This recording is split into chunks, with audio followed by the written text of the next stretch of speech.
Welcome back to the workbench, everyone, and today I'm going to be assembling this HO scale 100-ton 3-bay hopper kit by Bowser. Now, I've put together a few dozen of these kits over the years, and I quite enjoy building these even more than just buying the cars pre-made. In this video, the car kit I'll be working on is decorated for the Pittsburg Shawmut, which for me was once a local railroad in my area. Purchased by Geneseo, Wyoming in 1996, and then later absorbed into Buffalo and Pittsburgh by 2004, much of the Shawmut has been abandoned and the tracks removed.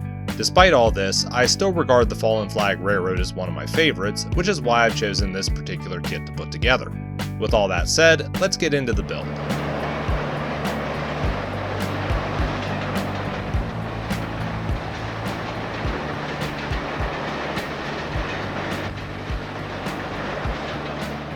So I'll begin by opening up the box and taking the pieces out. I give everything a quick once-over just to make sure I have all the pieces, and believe me, I have had times where there are parts missing. Even though I've built these kits many times before, I still find myself giving the instructions a quick look as well, just to give myself a recap of things. While unpacking everything, it's also important to remember that the metal weights are packed under the cardboard liner at the bottom of the box. Something else I want to mention real quick is that there's also a bag which contains small screws, and it's best to keep them in this bag until ready to install them. So with all the pieces parts here, I can begin putting this car together. The first thing I'll start with is adding the weights to the inside of the car and installing the slope sheet covers over top of them. Bowser recommends using a sharp knife to remove the pieces from the casting sprues. However, in this video, I'll be using this ultrafine sprue cutting tool which came to me courtesy of fellow hobbyist and YouTuber Lasher, and I'll talk about him a little later on in this video. I'll start by cutting the slope sheets off the sprue, and I'll also be doing the same thing with the braces that go under this part of the car as well. One thing I like to do when working on these kits is to keep all the parts on the sprues until I'm ready to use them. This way it's less likely they'll go missing during the build. With the necessary pieces removed, I can now go about installing them on the car.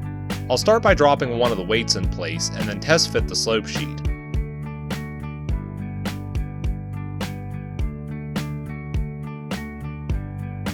To adhere these pieces, I'll be using liquid super glue, though some out there may prefer purpose-intended hobby glue for projects such as this. Rather than applying glue to the parts directly from the bottle, I like to use a toothpick as it gives me more control of where the glue goes and how much is applied to the part as well. I apply glue to the top and bottom of the slope sheet, however I don't bother with any along the sides. With the glue applied, I can then install the slope sheet into the car, making sure it is sitting flat and installed the correct way up. In the past, I've seen on numerous kits where people put these pieces in upside down for whatever reason. I also want to make a quick note here. When installing these pieces, do not set the car down on the workbench and then push down on the slope sheet to set it. In the past, I've attempted this, only to end up crushing in the framework on the underside of the car. Live and learn, I guess. With the slope sheets installed, I can move on to installing the braces under the car. I apply glue to the two lugs on the top only, and then install the braces under the car body, making sure they are seated in place.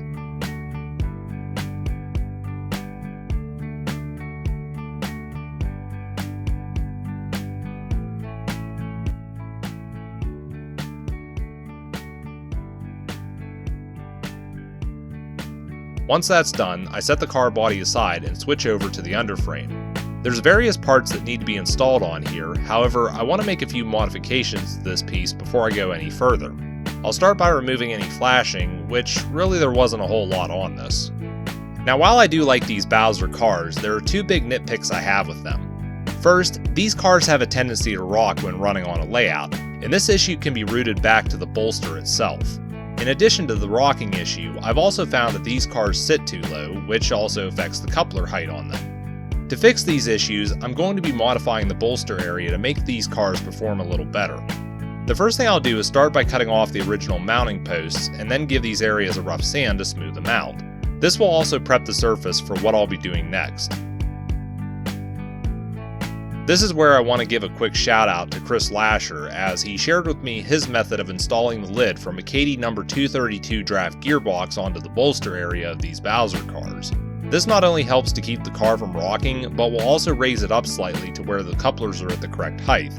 If you want to see more of Chris's tips and tricks, then be sure to check out his channel and subscribe to be notified about new uploads.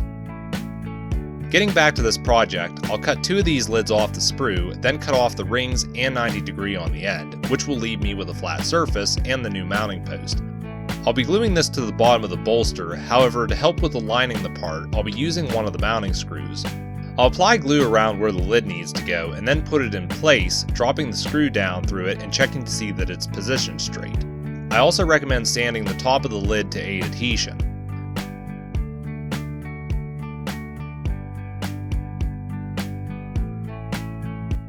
The process is then repeated for the other end, and the glue is left to cure before going any further. While I'm modifying the underframe, I also want to help add some more weight to this car, and I can do this by filling in these slots. For this, I'll be using these finishing nails I have laying around, which are the correct thickness to fit inside the underframe. To make sure I cut these to the correct length, I'll first take a measurement with my calipers, and then using a pair of cutters, cut the nails to size. Once cut, the pieces are simply slid into the slots and held in by friction alone. If you attempt this modification yourself, you're more than welcome to glue these in place if you wish, but in my case I find it unnecessary. Now that I have the weight added to the underframe, I'll clip off the brake gear and brake wheel from the sprue and begin installing these parts. The brake gear goes in place without any issue, though I make sure that these parts are aligned correctly when I install them. The brake wheel on the other hand does require some modification to make it fit. I've found on basically all the kits I've assembled that the post on the back needs to be shaved down some, and I also use my hobby knife to slightly enlarge the hole, though I dare say you could just drill it out bigger and the brake wheel would go on as is. Once I have this modification done, however, the brake wheel is test fitted, and I then apply some glue to the car body and install it.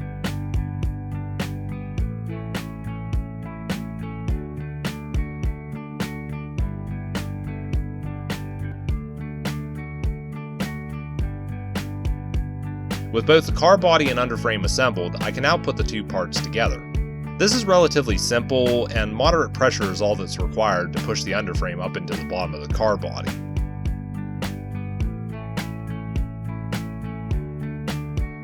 With that done, my next approach is installing the couplers.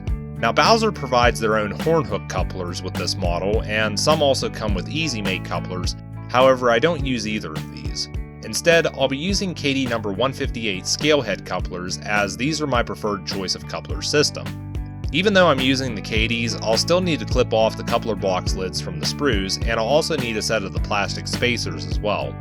I'll put the spacers over the mounting post inside the coupler box, and I find that these don't require any glue to be applied. With the spacers installed, I'll grab the screws I need, however I won't be installing the couplers at this time. Instead, I'll first install the screw to tap the thread and to also make sure it goes in straight. Care must also be taken during this process, as there have been times where the mounting post has actually completely snapped off while I was installing the screws. Once I'm confident with the screws, I can go about installing the KD couplers. The couplers simply get put in place, and then the box lid gets screwed on top. One nice thing about the number 158 couplers is they use whiskers to center the knuckle, so you're not having to mess around with the brass shim like the number 58 couplers have.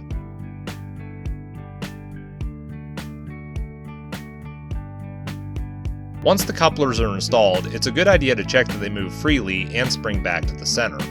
The next step is installing the trucks, however, this is another part of the car I would like to make changes to.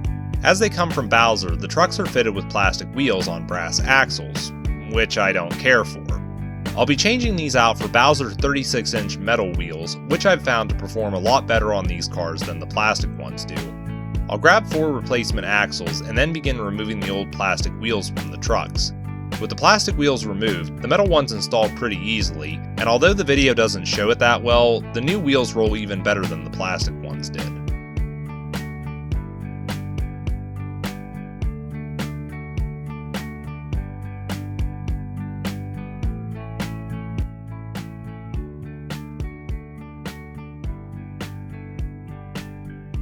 So with the metal wheels installed, the trucks are ready to go onto the car, however the bolster area does still need some work. The post on the KD lid needs to be sanded down slightly to where it just allows a little bit of wiggle room for the trucks to move. It may take some trial and error to get this where it needs to be, and it's important to keep checking how much movement the trucks have once the screws are tightened. If there's not enough movement, the car might have issues going around curves or over uneven track. Once everything checks out, the trucks can be screwed onto the bolster for the final time.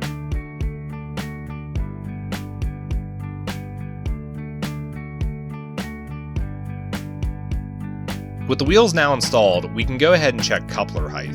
When placing the car on the track, you'll notice how freely it rolls, and this is why I prefer replacing the plastic wheels with metal ones. Using the KD height gauge, we can see here that the coupler height is spot on. When also comparing it to the coupler on another piece of stock, again, we can see that they line up. If for some reason there's still a height issue, you can probably use some KD shims to help get things where they need to be. Moving along in this build, we can now install the hopper doors. It's important to make sure everything with the underframe is to your satisfaction at this point, as once the hopper doors are installed, the underframe can't be easily removed. As with other parts of this build, I'll clip the hopper doors from the sprue and then clean off any burrs left over afterwards. Again, using a toothpick, I'll apply a couple drops of glue on the bottom of the car and then put the doors in place. It's important to make sure that when doing this, the doors are correctly aligned with the latches on the sides. The last parts to add to the car are the inside braces. Bowser recommends using needle nose pliers for this part of the build, as these pieces can be difficult to grip when installing them. After clipping these pieces from the sprue, I grab a pair of needle nose pliers and apply a little bit of glue to both ends. These pieces are rather difficult to install, especially with the camera in the way, but somehow I managed to pull it off.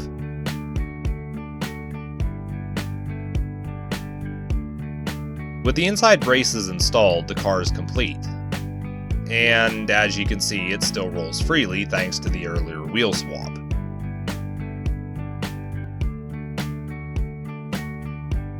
Now, while this is where I'll be leaving this particular car, you can always take things a step further and weather it as well. Here's a weathered example of this car made using the same kit and with the same alterations that I did on the car I built in this video. Adding coal loads to these cars would also be another great addition, and I do plan to make some for these in future. With everything completed, I think it's time we give this a run on the layout. Yeah, there you go. Oh, I put 6 feet in out there. I thought, hey, I think I really like to put a railroad in the yard. So, I don't know about that. So I just went out and built like 6 feet of it and left it there for about a month.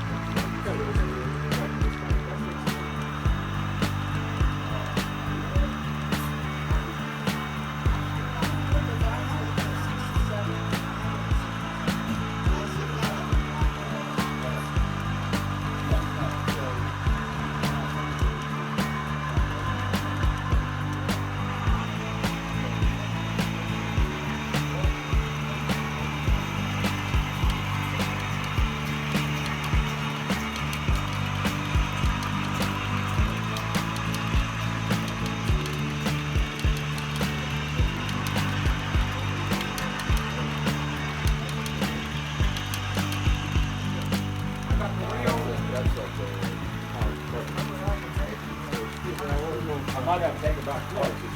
That's their street from the pickup. So right there. Yeah.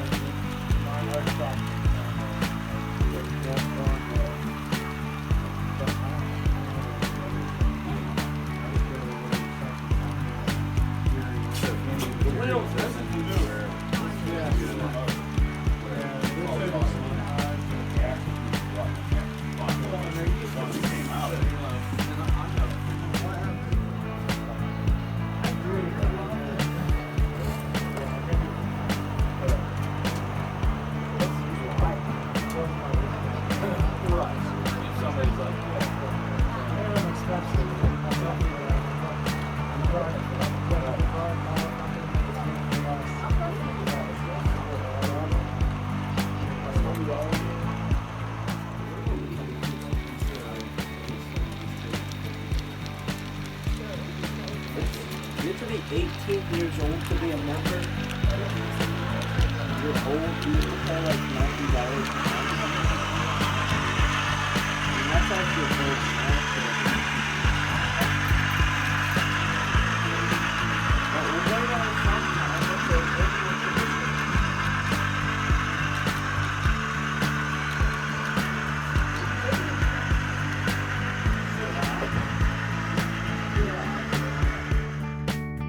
As I mentioned earlier, I really enjoy building these Bowser hopper kits. The nicest part about it is being able to make the modifications while I'm building the car, as opposed to having to take a pre-made one apart to do them. If you enjoyed this video, be sure to leave a like and comment down below, And if you want to keep up with future uploads, then consider subscribing as well. Thanks for spending time at the workbench with me, and I hope to bring you all another project real soon.